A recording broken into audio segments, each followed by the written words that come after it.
Hello and welcome back to the channel.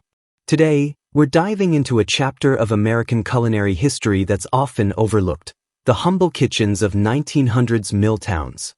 In an era marked by hard labor and economic hardship, families crafted meals from the simplest ingredients, turning necessity into culinary ingenuity. Imagine a time when meat was a luxury, and creativity was the main ingredient. Dishes like bulldog gravy, a blend of flour, milk, and meat drippings, or depression cake, made without eggs, butter, or milk, showcase the resilience and resourcefulness of these communities. These recipes are more than just food, they're stories of survival, adaptation, and the unyielding spirit of working-class America. Each dish offers a glimpse into the daily lives of those who, despite limited means, found ways to nourish their families and maintain a sense of normalcy. So, stay tuned as we uncover these forgotten recipes, exploring the flavors and tales that have been simmering on the back burner of history. As we uncover the first one, city chicken. City chicken, despite its name, contains no poultry.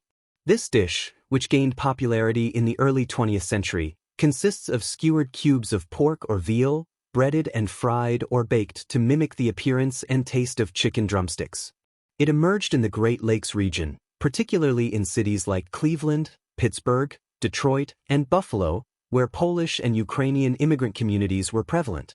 During the early 1900s, chicken was considered a luxury and was more expensive than pork or veal. As a result, working-class families in urban areas, especially those in mill towns, created this inventive dish to replicate the experience of eating chicken without the associated cost. The meat was skewered, breaded, and cooked to resemble chicken legs, offering a satisfying and affordable alternative.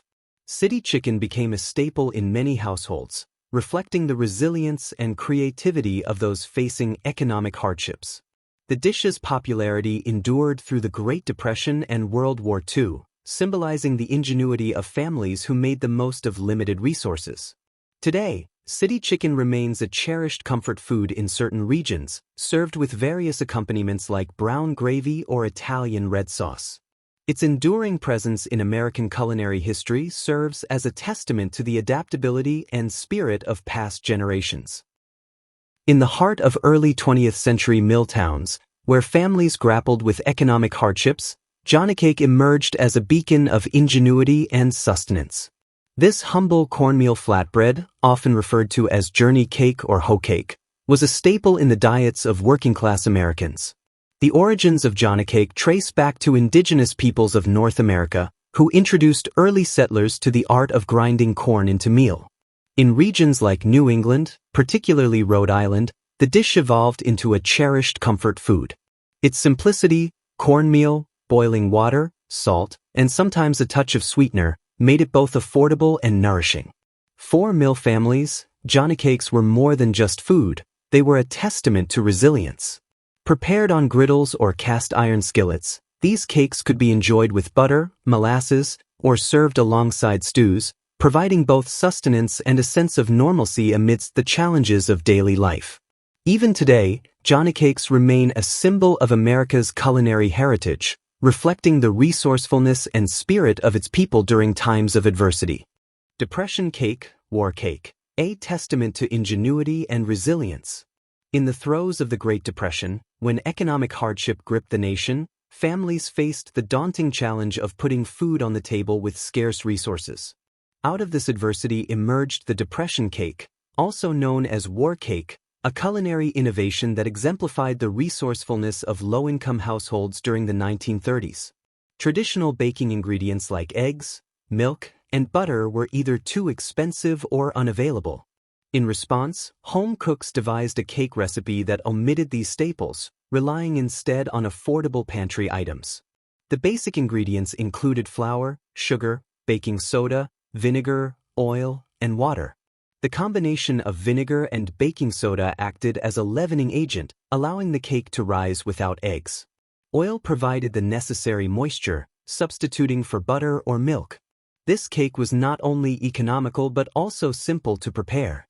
Often mixed directly in the baking pan, it required minimal cleanup, a practical feature for families with limited access to kitchen amenities. Despite its humble ingredients, The depression cake yielded a moist and flavorful dessert that brought comfort during trying times. The depression cake's significance extended beyond its ingredients. It became a symbol of resilience and adaptability, reflecting the spirit of communities that found joy and sustenance despite economic despair. The recipe was widely shared through radio programs and women's magazines, spreading its popularity across the country. Today, the depression cake stands as a poignant reminder of a bygone era. Its enduring appeal lies in its simplicity and the story it tells of perseverance and creativity in the face of hardship.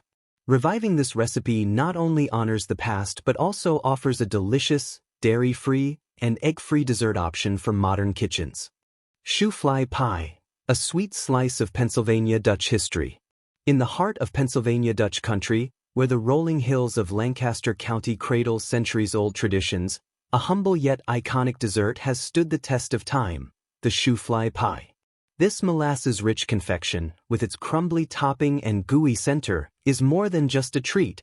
It's a testament to the ingenuity and resilience of early American settlers. Origins rooted in necessity. Shoefly pie traces its roots back to the late 19th century, evolving from a crustless molasses cake known as Centennial Cake, created to commemorate the 100th anniversary of the Declaration of Independence in 1876. The addition of a pie crust in the 1880s made it easier to eat by hand, catering to the practical needs of farmers and laborers. The pie's primary ingredients, molasses, flour, brown sugar, and lard, were staples in the pantries of the Pennsylvania Dutch, making it an accessible and affordable option for families during times of scarcity. The name's curious tale. The moniker, shoefly, is steeped in folklore. One popular theory suggests that the pie's sweet, sticky molasses filling attracted flies as it cooled on windowsills, prompting bakers to shoo them away. Another posits that the name derives from a brand of molasses called shoefly molasses, popular in the region during the pie's inception. A tale of two textures. Shoefly pie comes in two distinct variations, wet bottom and dry bottom. The wet bottom version boasts a gooey molasses layer beneath a cake-like topping, offering a rich, moist experience. In contrast, the dry bottom pie is more uniform in texture, resembling a dense coffee cake throughout. Both versions share the signature crumb topping, a blend of flour, sugar, and butter, adding a delightful crunch to each bite. Cultural significance and legacy. Beyond its delectable taste, shoefly pie holds a special place in the cultural tapestry of the Pennsylvania Dutch. Often served for breakfast alongside a cup of coffee, it symbolizes the community's resourcefulness and commitment to preserving culinary traditions. Today, shoefly pie remains a beloved delicacy, celebrated in local bakeries and homes, and continues to captivate the palates of those seeking a taste of authentic Americana. In the heart of New England's coastal towns, where the salty air mingles with tales of yore, a humble loaf emerged from the hearths of hard-working families. Anatom bread. This molasses-kissed, cornmeal-infused bread isn't just sustenance, it's a storied relic of America's culinary past. Origins steeped in legend. The tale of Anatom bread begins in the fishing villages of Gloucester, Massachusetts.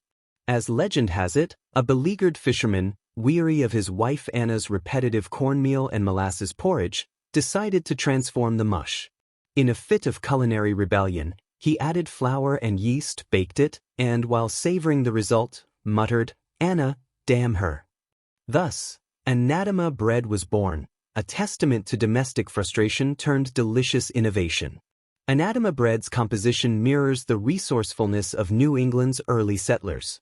Cornmeal, a staple introduced by Native Americans, combined with molasses, a byproduct of the rum industry, provided a sweet depth. Wheat flour and yeast rounded out the ingredients, creating a dense, hearty loaf that sustained laborers through long, arduous days. A staple in working-class homes. Beyond its flavorful profile, Anatom bread became emblematic of the working-class ethos. Its affordability and caloric density made it a household staple, often baked in communal ovens or home kitchens. The bread's longevity and versatility, perfect for sandwiches, toast, or simply slathered with butter, cemented its place in daily life. Decline and resurgence. With the advent of industrial baking and changing tastes, Anatom bread's prominence waned. However, recent years have witnessed a revival, with artisanal bakeries and culinary historians resurrecting the recipe, honoring its rich heritage and introducing it to new generations. In the early 20th century, amid economic hardships and resource scarcity, American families turned to simple, nourishing foods to sustain them. One such dish was fried cornmeal mush, a humble yet hearty meal that became a staple in many households, particularly in the Midwest and Appalachian regions. Origins rooted in necessity. Cornmeal mush has its roots in Native American cuisine, where corn was a fundamental crop. Early settlers adopted and adapted this ingredient, creating a versatile dish that could be served sweet or savory.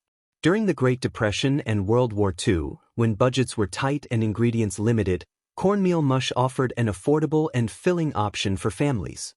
Preparation and serving. To prepare, cornmeal is slowly cooked with water and salt until it thickens into a porridge-like consistency. This mixture is then poured into a loaf pan and refrigerated until firm. Once set, the mush is sliced and pan-fried until golden brown and crispy. It's traditionally served with maple syrup, molasses, or savory accompaniments like sausage gravy or ketchup. Cultural significance.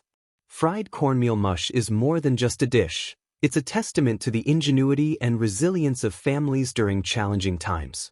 It reflects a period when meals were crafted from necessity, yet still provided comfort and sustenance. Today, it serves as a nostalgic reminder of America's culinary history and the enduring spirit of its people. Hasty pudding, the humble dish that defined a nation. In the early days of American history, when settlers faced the challenges of a new world, they brought with them recipes and traditions from their homeland. One such dish was hasty pudding, a simple yet hearty meal that became a staple in many households. Origins and evolution. Hasty pudding traces its roots to 16th century England, where it was made by boiling wheat flour in milk or water. When English colonists settled in America, they adapted the recipe using cornmeal, a crop introduced by Native Americans. This adaptation not only made the dish more accessible but also gave rise to what we now know as Indian pudding, a symbol of resilience. During times of scarcity, hasty pudding was more than just food, it was a symbol of resilience. Its simplicity allowed families to stretch limited resources, and its versatility meant it could be served as a savory side dish or a sweet dessert. The dish was often enjoyed with molasses, maple syrup, or butter, providing comfort and sustenance during challenging times. Cultural significance. Hasty pudding's cultural impact is evident in its mention in the song, Yankee Doodle, where it is described as thick as hasty pudding. This reference underscores the dish's prominence in early American life. Additionally, in 1795, Harvard University students founded the Hasty Pudding Club, a social organization that celebrated the dish and its association with American identity. Legacy. While modern culinary trends have overshadowed hasty pudding, the dish remains a testament to the ingenuity and adaptability of early Americans.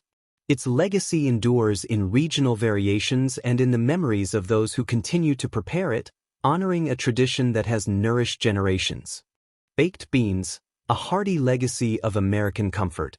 In the heart of American culinary tradition lies a dish that has warmed the tables of countless families, baked beans. This humble yet flavorful dish, with its rich history and comforting taste, has been a staple in American households, particularly among working-class families during the 19th and early 20th centuries.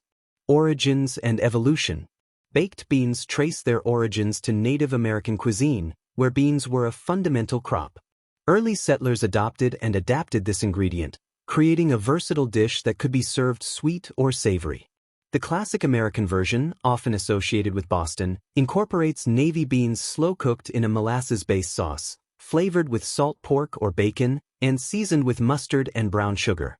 This hearty combination provided sustenance and warmth during the cold New England winters. The symbol of resourcefulness. During times of scarcity, such as the Great Depression, baked beans became more than just a meal, they were a symbol of resourcefulness and resilience. Families would prepare large batches, allowing the dish to stretch over several meals. The use of inexpensive ingredients like beans and molasses made it an affordable option for many households, while its versatility allowed for variations that could suit different tastes and available ingredients. Cultural significance. Baked beans hold a special place in American culture, often featured at community gatherings, barbecues, and holiday celebrations. The dish's inclusion in these events underscores its role in bringing people together, fostering a sense of community and shared tradition.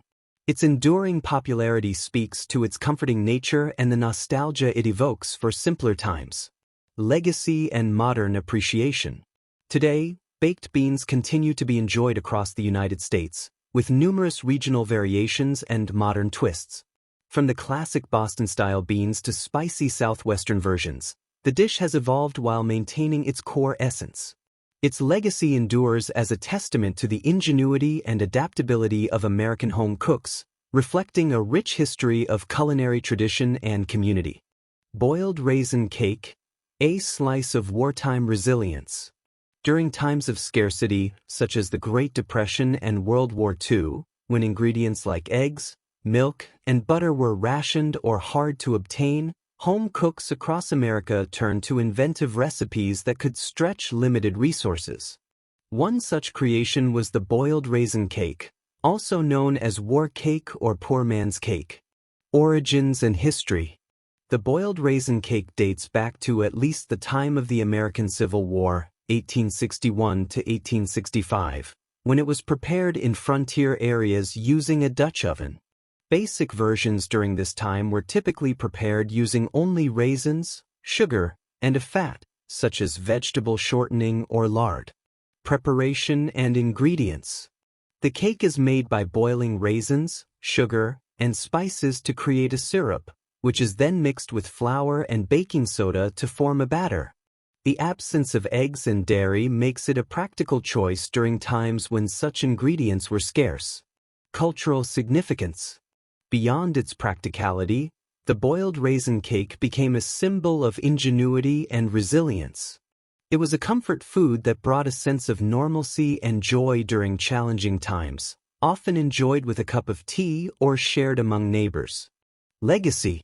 Today, the boiled raisin cake is a nostalgic reminder of a bygone era. Its enduring popularity speaks to the creativity and resourcefulness of those who lived through the hardships of the past. In the rugged days of early American frontier life, when settlers braved the unknown, a humble dish emerged as a staple: corn dodgers. These simple cornmeal cakes, often cooked over an open fire or in a skillet, provided sustenance during long journeys and hard labor. Made from basic ingredients like cornmeal, water, and sometimes a bit of fat or salt, corn dodgers were versatile and could be eaten plain, with syrup, or alongside savory dishes. A symbol of resilience. Corn dodgers are more than just a food item. They represent the resourcefulness and resilience of early Americans. Whether referred to as corn dodgers, hot water cornbread, or hoe cakes, these dishes were essential for survival during challenging times. The simplicity of their preparation made them accessible to many, and their enduring presence in American culinary history speaks to their lasting impact. Today, corn dodgers continue to be cherished for their historical significance and comforting taste. Modern variations may include additional ingredients like buttermilk or baking powder to enhance flavor and texture. Despite the evolution of culinary trends, the essence of corn dodgers remains a testament to the ingenuity of early American cooks. If you've enjoyed this glimpse into America's culinary history, don't forget to subscribe to our channel. By subscribing, you'll stay updated on more forgotten recipes and stories from the past. Join us in preserving and celebrating the rich tapestry of American food traditions.